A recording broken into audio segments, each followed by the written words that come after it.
जो होती है ये शीतल, भारी, मधुर, नेत्रों को हितकारक, बलकारक होती है। और दोस्तों ये क्षय को नाश करने वाली होती है। दोस्तों ये जो होते हैं, इसके जो गुणधर्म होते हैं, जो बीमारी है वो किस किस बीमारी में काम करती है।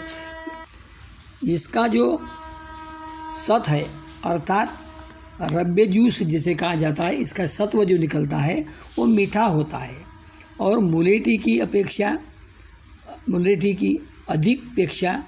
अधिक गुणकारी होता है। यानी मुलेठी और उसका सत्व, इसके अंदर ये फ़र्क होता है। अगर मुलेठी का सत्व बहुत मीठा होता है 50 गुना ज़्यादा, और मुलेठी समझो 1% तो उसका 50% बढ़ जाती है। तो मुलेठी में स्नेहक, कफनाशक और वन रोपक धर्म रहते हैं। इसका स्नेहन धर्म अधिक महत्वपूर्ण होता है। दोस्तों अगर किसी के शरीर में ज़्यादा दाह होता हो, मतलब उष्णता का ज़्यादा निर्माण होता हो, तो लाल चंदन के साथ मुलेठी को घिस कर लगाने से दाह मिट जाता है। बाधी का विकार अगर हो तो बाधी के विकार के अंदर मुलेठी का क्लात बनाकर पिलाने से बाधी का उदरशूल मिट जाता है। श्वास नली के रोग के अंदर मुलेठी का काढ़ा बनाकर पिलाने से श्वास नलिका साफ हो जाती है, उसमें संबंधित रोग सब मिट जाते हैं। अगर किसी को मुंह के अंदर छाले आते हो बार बार, तो मुलेठी को मुंह में रखकर चूसने से मुंह के छाले मिट जाती है।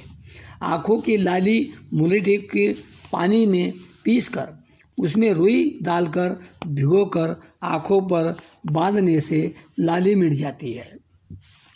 हिचकी अगर किसको लग गई तो मुलेठी के चूर्ण को शहद के साथ चटाने से हिचकी मिट जाती है। वमन, मुलेठी के काढ़े में 3 ग्राम राई का चूर्ण डालकर पिलाने से वमन होना बंद हो जाता है और वमन का विष भी नष्ट हो जाता है। पित्त प्रदर, 10 ग्राम मुलेठी को पीसकर 40 ग्राम शक्कर के साथ मिलाकर चावल के मांड, मतलब चावल के पानी के साथ देने से पित्त प्रदर में लाभ हो जाता है।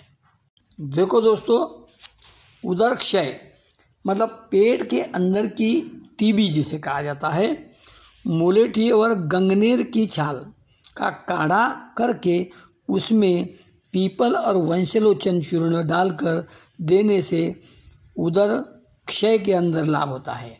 ये जो आप लोगों को बताने जा रहे हैं हम कि मुलेठी और गंगनेर, तो गंगनेर आपको किसी भी पंसारी के दुकान में मिल जाती है, गंगनेर की मूल।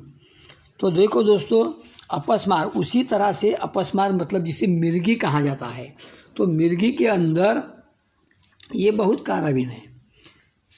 कद्दू जो होता है, कद्दू का गुदा में मुलेठी को मिलाकर खाने से अपस्मार में भी लाभ होता है। अगर त्रिदोष, अदरक और तुलसी के रस में मुलेठी को मिलाकर उसमें शहद डालकर देने से त्रिदोष में फ़ायदा होता है। दोस्तों सबसे महत्वपूर्ण बात यह है कि आजकल हृदय रोग से बहुत लोग पीड़ित हैं, तो हृदय रोग में मुलेठी और कुटकी का समान भाग चूर्ण कर ले गर्म पानी के साथ देने से हृदय विकार में बहुत लाभ होता है। दोस्तों आजकल शुक्राणु की बहुत कमी आ रही है। गर्भधारण के लिए शुक्राणु बढ़ने चाहिए, ताकतवर होना चाहिए, तो शुक्रवृद्धि के लिए मुलेठी का चूर्ण घी तथा मधु के सेवन करने से बाद दूध पीने से उसमें फ़ायदा होता है। लेकिन इसमें एक बात ध्यान देने वाली है, अगर आप शहद ले रहे हो 2 ग्राम तो आपको घी लेना है 5 ग्राम। इसका विषमता होना चाहिए, शहद और घी की क्षमता नहीं होना चाहिए, समानता नहीं होना चाहिए। समानता होने पे वो विष में बदल जाता है, विषमता में अमृत हो जाता है। उसी प्रकार सिर के बाल अगर झड़ रहे हो तो मुलेठी और तिल को भैंस के दूध में पीसकर सिर पे लेप करने से बाल झड़ना बंद हो जाता है।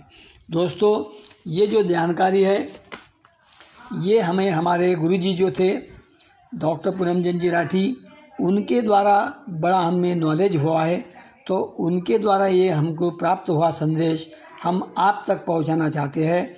उन्होंने उनके जीवन में बहुत कष्ट करके ये सारा नॉलेज हम तक दिया, हम उनके साथ में घूमे और ये ज्ञान प्राप्त किया है। और मैं उनका फ़ोटो अगर मुझे प्राप्त हुआ तो वो भी मैं आपको दिखाने की कोशिश करूँगा। ठीक है, तो आप अगर शुरू में हैं दोस्तों तो लाइक और सब्सक्राइब जरूर कीजिए और आपके दोस्तों की भेजिए। खुश रहे, आनंदित रहे।